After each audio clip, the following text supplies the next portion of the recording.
Baik, Assalamualaikum warahmatullahi wabarakatuh. Salam sejahtera bagi kita semua.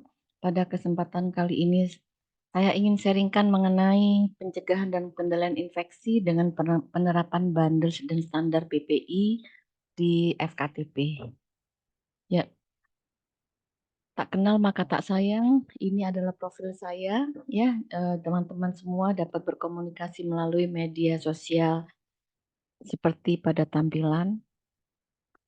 Ya, kita langsung aja ke materi. Kita ketahui pada saat kita berbicara tentang PPI, kita ada istilah dalam PPI yang namanya bundles. Apa sih bundles tersebut? Bundles merupakan sekumpulan praktek berbasis bukti sahih yang menghasilkan perbaikan keluaran proses pelayanan kesehatan yang bila dilakukan secara kolektif dan konsisten, maka mampu untuk mencegah terjadinya HAIS. Ini saya ambil dari Permenkes 27 tahun 2017. Ada 3 poin yang perlu kita pahami mengenai bundles, bahwa bundles ini penerapan bundles dapat menurunkan angka HAIS. Mohon maaf ini salah ketik ya, angka HAIS jika dilaksanakan dengan konsisten. Poin yang kedua, bahwa bundles ini dapat menurunkan angka kematian, biaya perawatan, dan lama hari rawat. Dan bundles harus didukung oleh kompetensi petugas pelayanan kesehatan, baik itu dari sisi pengetahuan, sikap, dan keterampilannya. Penerapan bundles dan standar PPI lainnya di FKTP. FKTP kita bicara puskesmas, dokter praktek mandiri, dan klinik. Kita ketahui di FKTP bundles HAIS yang dimungkinkan adalah ISK, yaitu pada FKTP dengan rawat inap, ya, infeksi daerah operasi, infeksi aliran darah akibat pemasangan periferen atau plapsi, terutama pada FKTP rawat inap, kemudian juga plebitis, ya. Kemudian PPI lainnya yaitu penggunaan alat bantu pernapasan, terapi inhalasi, dan perawatan luka. Penerapan bundles HAIS infeksi saluran kemih, ya. Pengertiannya bahwa infeksi saluran kemih terkait pemasangan urin kateter menetap yang terjadi pada sistem saluran kemih setelah pemasangan kateter urin lebih dari 2 hari. Tujuannya adalah untuk mencegah terjadinya infeksi saluran kemih pada pasien yang terpasang urin kateter yang menetap. Kemudian bagaimana penerapan bundles HAIS ISK ini? Yang pertama, bundles insersi. Pada saat kita melakukan pemasangan, kita harus melakukan mengkaji kebutuhan pasien, apakah benar-benar pada saat apa saja yang dibutuhkan oleh pasien untuk pemasangan kateter. Kemudian pemasangan kateter ini harus dilakukan oleh tenaga yang terlatih, kemudian juga harus memperhatikan kebersihan tangan dan memperhatikan teknik steril. Bundles maintenance untuk maintenance kateter, apa yang perlu diperhatikan? Yang pertama adalah kebersihan tangan, bahwa petugas selalu melakukan kebersihan tangan meliputi 5 peluang cuci tangan sesuai dengan ketentuan. Kemudian juga harus memperhatikan perawatan kateter, pemeliharaan kateter, dan mengkaji kebutuhan pemasangan kateter. Dan harus melepaskan kateter jika tidak dibutuhkan lagi untuk pencegahan HAIS. Kemudian bagaimana dengan bundles pemasangan kateter intravena periferen? Pengertian periferen IV, kateter adalah pemasangan kateter intravena perifer adalah suatu tindakan memasukkan kateter ke dalam pembuluh darah melalui vena perifer. Tujuannya adalah pemasangan kateter IV untuk memberikan terapi agar lebih efektif dan kerja yang cepat, memberikan cairan atau obat-obatan dalam situasi emergensi dan pada pasien yang tidak dapat menerima obat secara oral. Bagaimana penerapan bundles HAIS PAPSI ini? Pengertian PAPSI adalah infeksi yang terjadi pada sistem aliran darah, di mana tidak ada infeksi di daerah lain setelah 2 hari kalender pemasangan periferal vena line. Tujuannya penerapan bundles intravena line adalah untuk mencegah terjadinya infeksi aliran darah pada pasien yang terpasang perifer vena line.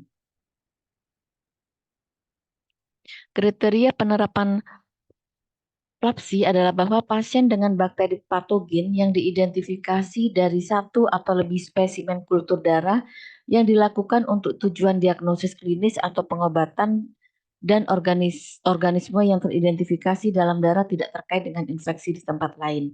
Pasien memiliki setidaknya satu dari tanda atau gejala berikut. Yang pertama adalah demam lebih 38 derajat Celcius, menggigil, hipotensi, dan perlu dilakukan pemeriksaan kultur.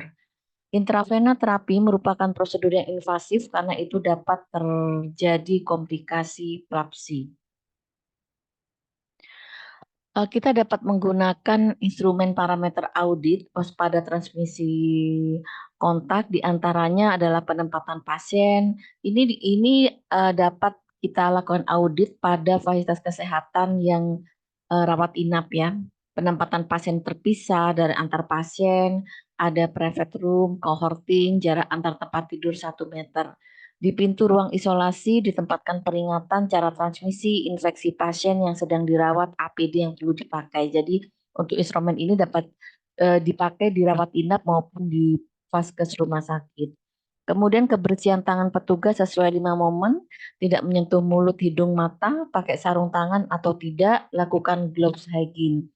Kemudian untuk APD, sarung tangan dan gaun, bahwa APD baru ketika akan merawat pasien dan sarung tangan baru saat pindah ke pasien lain. Tidak ada gloves hygiene, gaun hanya buat di area pasien dan tidak dibawa keluar. Peralatan telah diproses dekontaminasi, pembersihan disinfeksi sterilisasi, pembersihan lingkungan secara rutin 3 kali setiap nampak kotor dengan menggunakan air, deterjen, air, klorin, dan air. Dengan menggunakan air, deterjen air, dan klorin air. Terminal decontamination dengan air deterjen, air bersih, disinfektan, air bersih, misalkan dengan menggunakan klorin 0,5%. Limbah ditata laksana sebagai limbah infeksius dengan kantong kuning dan linen ditata laksana sebagai limbah infeksius, yaitu diletakkan pada dalam kantong kuning, dan ventilasi ruang pasien 6-12 ACH. Ini adalah salah satu contoh dari checklist atau instrumen monitoring kepatuhan ya terhadap audit transmisi kontak. Nah, nanti teman-teman dapat menggunakan dengan penceklis iya atau tidak. Misalkan tidak, iya atau tidak, dapat teman-teman tuliskan keterangan tambahan sesuai dengan apa hasil monitoring saat melakukan audit kepatuhan. Kemudian penerapan bundle spapsi. Yang pertama, bundle insersi pada saat akan melakukan pemasangan freelance, yaitu memastikan kebersihan tangan, menggunakan APD sesuai indikasi dan teknik aseptik. Sebelum melakukan insersi pada area pemasangan IV kateter, maka lakukan antiseptik area insersi dan pasang konektor, yaitu sambungan IV kateter tanpa jarum. Kemudian pastikan pemilihan area lokasi insersi yang dilakukan dengan mempertimbangkan resiko, melakukan penutupan area insersi, insersi intravena kateter, memperhatikan penggunaan selang kateter yang elastik, dan memastikan perangkat infus atau administrasi set dalam kondisi tertutup dan diberi label tanggal pemasangannya. Terus setelah bundle insersi, bagaimana dengan bundle pada saat maintenance-nya? Perhatikan kebersihan tangan dan menggunakan APD sesuai indikasi dan jenis paparan. Menggunakan APD sesuai indikasi, lakukan perawatan, kemudian area insersi dengan tindakan asepsis, kaji kebutuhan IV kateter, gunakan balutan steril, kemudian juga pastikan konektor dengan sistem tertutup dan pastikan perangkat infus dalam kondisi tertutup dan diberi label tanggal pemasangan. Penggantian administrasi set setiap 96 jam atau sesuai standar yang dilakukan. Kemudian teman-teman dapat menggunakan checklist ini untuk memonitor kepatuhan petugas terhadap penerapan bundle insersi kateter. Apakah petugas melakukan kebersihan tangan, apakah menggunakan APD sesuai indikasi dan melakukan teknik aseptik. Sebelum melakukan insersi pada area pasangan IV kateter, maka lakukan antisepsis area insersi dan pemilihan area lokasi insersi yang dilakukan dengan pertimbangkan resiko. Nah, ini adalah salah satu contoh bagi tim PPI ya atau IPCN untuk melakukan monitoring kepatuhan terhadap bundle insersi kateter. Kemudian juga ini adalah salah satu contoh audit bundle perawatan luka. Apakah dia melakukan hal-hal seperti ini? Ini bagusnya memang dilakukan di rumah sakit ya. Kemudian atau juga beberapa di vaskes yang fasilitas FKTP yang melakukan rawat inap. Nah, ini adalah pemilihan APD yang rasional sesuai dengan ketentuan ya. Pada materi ini saya memilih standar materinya adalah pedoman teknis PPI di fasilitas kesehatan. Nah, ini adalah beberapa contoh pemilihan APD yang rasional. Kemudian juga ada lembar audit kepatuhan penggunaan alat pelindung diri, sarung tangan di rumah sakit. Ini ada beberapa contoh monitoring kepatuhannya. Kemudian juga lembar audit fasilitas alat pelindung diri di rumah sakit. Nah, ini juga audit kepatuhannya ya.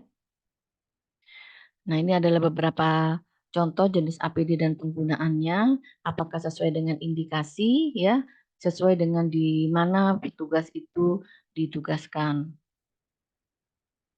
Kemudian ambulan, bagaimana untuk ambulan di saat dengan di ambulan dia harus menggunakan APD apa yang sesuai.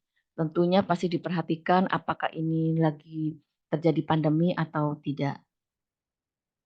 Kemudian juga ini adalah salah satu contoh parameter audit waspada transmisi airborne.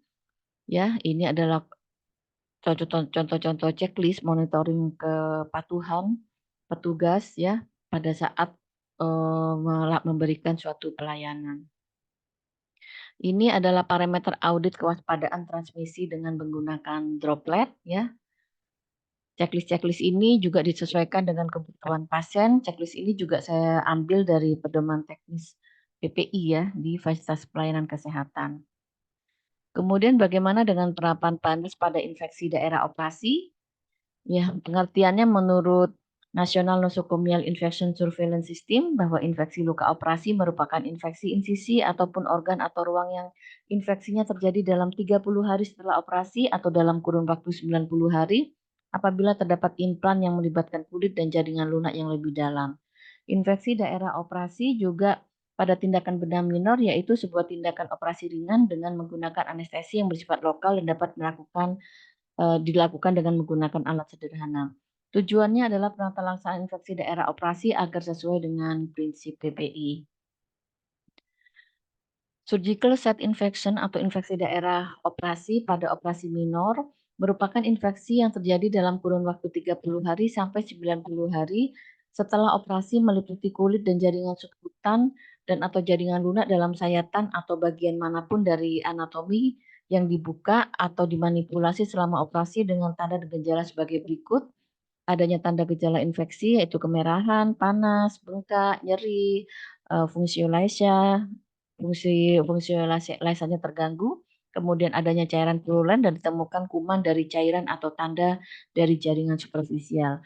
Tindakan-tindakan bedah minor yang sering dilakukan di FKTP seperti ekstirpasi pada lipoma, ekstraksi kuku, sirkumsisi, jahit luka, insisi abses, eksisi klavus maupun ekstraksi gigi.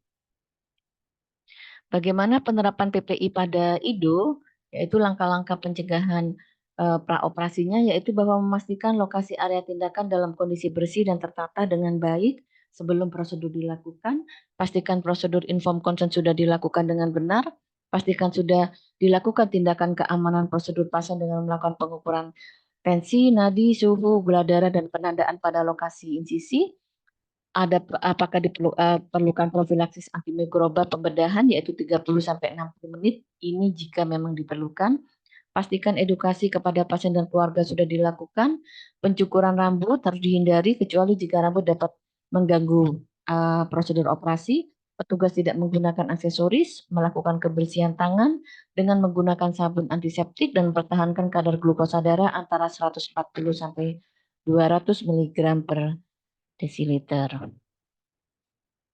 Kemudian langkah-langkah pencegahan di intraoperasinya adalah petugas melakukan kebersihan tangan menggunakan sabun antiseptik, petugas menggunakan APD, kemudian petugas menggunakan drap linen operasi yang bersih dan steril, selalu memperhatikan tindakan aseptik antiseptik permukaan kulit bila dilakukan dapat dilakukan dengan menggunakan alkohol 70% atau iodin tintur 2% atau klorheksidin 2-4%. Peralatan kesehatan yang dipergunakan, mohon maaf,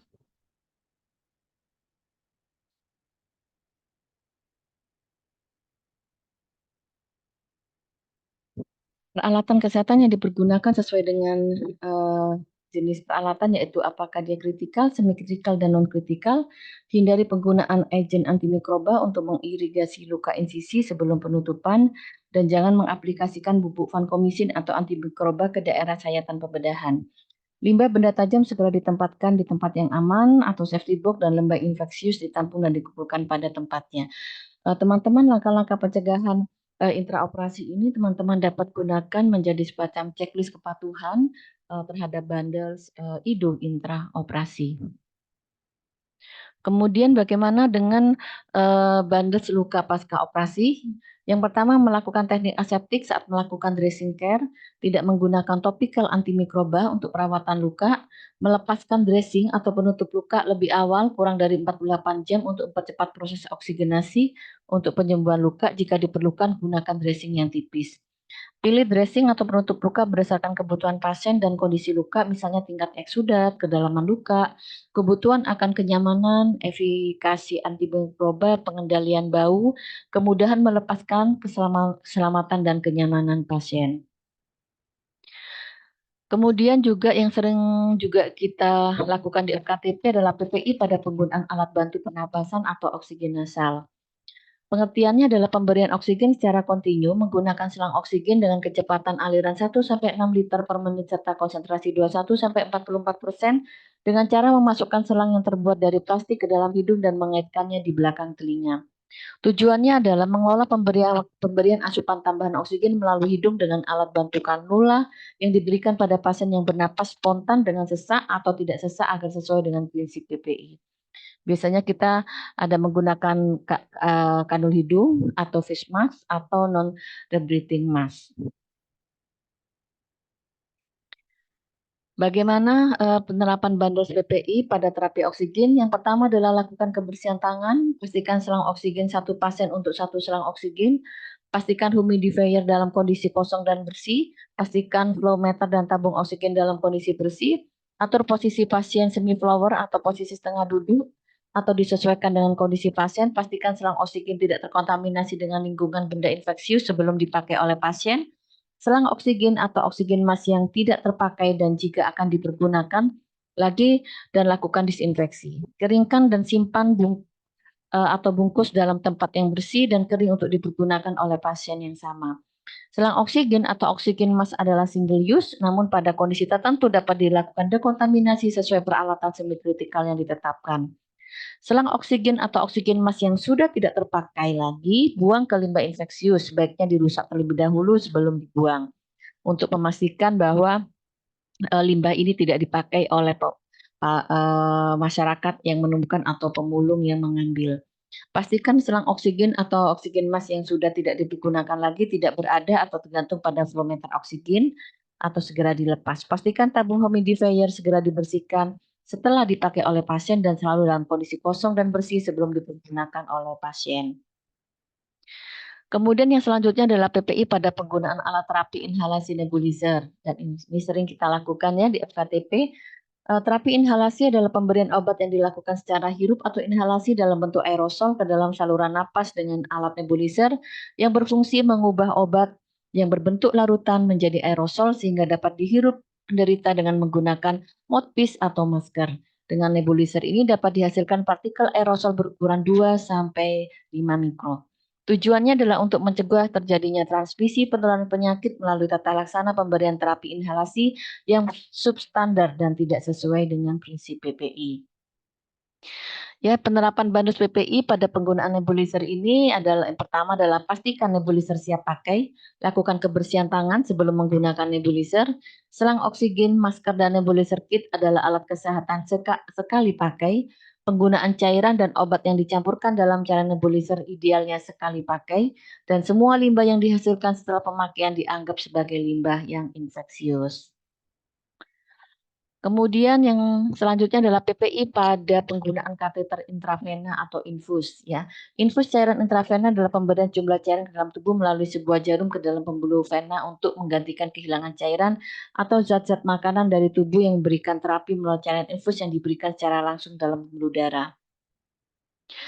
Yaitu mencegah terjadinya transmisi penularan penyakit melalui penggunaan kateter intravena yang sesuai dengan prinsip PPI. PPI pada pemasangan infus yaitu bahwa petugas mematuhi teknik aseptik, gunakan troli tindakan sebagai tempat peralatan yang akan digunakan, gunakan sarung tangan bersih saat melakukan pemasangan dan perawatan, lakukan disinfeksi permukaan kulit dengan alkohol 70%, lakukan teknik tidak menyentuh area insersi ketika mengganti cuff infus, atau memasang sambungan atau hub atau port infus jika tersentuh, lakukan disinfeksi dengan alkohol swab 70%. Tutup area insersi dengan transparan, dressing atau kasa steril, dan lakukan fiksasi dengan baik. Tidak melakukan penusukan pada plastik puff infus sebagai cara memasukkan obat, dan perangkat infus harus digantung dengan aman di tempat yang bersih. Ya, PPI pada pelepasan kateter infus, yang pertama adalah secara umum administrasi set infus yang digunakan secara terus-menerus diganti tiap 3-7 hari kecuali terlepas atau ditemukan tanda infeksi. Perangkat administrasi untuk daerah transfus set dan komponen darah harus diganti setiap 24 jam kecuali ditemukan tanda-tanda bekuan yang tidak jalan. Perangkat administrasi set untuk infus nutrisi parenteral harus diganti setiap 24 jam dan jika penggunaannya hanya mengandung glukos dextrose secara terus-menerus maka tidak perlu diganti lebih sering dari 72 jam. Dengan tetap mempertahankan avokat atau alat insersi dalam kondisi baik dan bersihkan dengan alkohol di setiap sekitar area insersi, dan dokumentasikan hasil pengamatan pemasangan infus tersebut. Yang selanjutnya adalah PPI pada perawatan luka.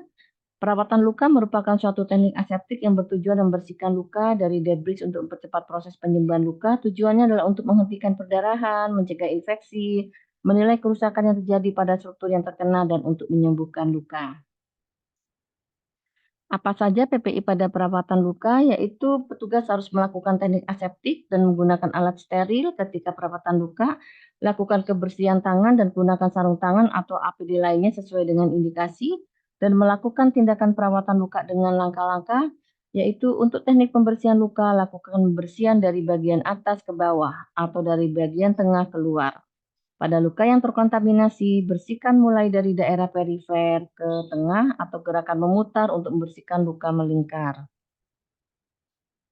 Kemudian, gunakan satu kapas usap atau kasa untuk 1 kali usapan, buang setiap kapas atau kasa ke dalam kantong plastik setelah mengusap. Jangan menyentuh kantong plastik dengan pinset. Bila ada sekret, bersihkan sekitarnya mulai dari bagian tengah mengarah keluar dengan gerakan melingkar dan hati-hati untuk tidak merusak granulasi yang baru tumbuh pada area luka.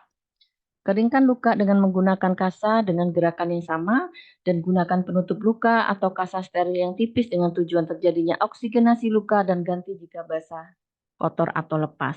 Semua limbah yang dihasilkan dalam perawatan luka adalah infeksius. Yang terakhir, menutup luka. Saat menutup luka, jika luka terjadi kurang dari sehari dan telah dibersihkan dengan seksama, maka luka dapat benar-benar ditutup atau dijahit, yaitu penutupan luka perifer. Luka tidak boleh ditutup bila telah lebih dari 24 jam. Luka sangat kotor atau terdapat benda asing atau luka akibat gigitan binatang. Luka bernanah tidak boleh dijahit. Tutup tipis luka tersebut dengan menggunakan kasa lembab. Jika luka bersih, penutupan hanya dalam waktu 48 jam dan selanjutnya biarkan terbuka supaya terjadi oksigenasi. Jika luka terinfeksi, tutup tipis luka dan biarkan sembuh. Terima kasih, demikian sharing saya untuk materi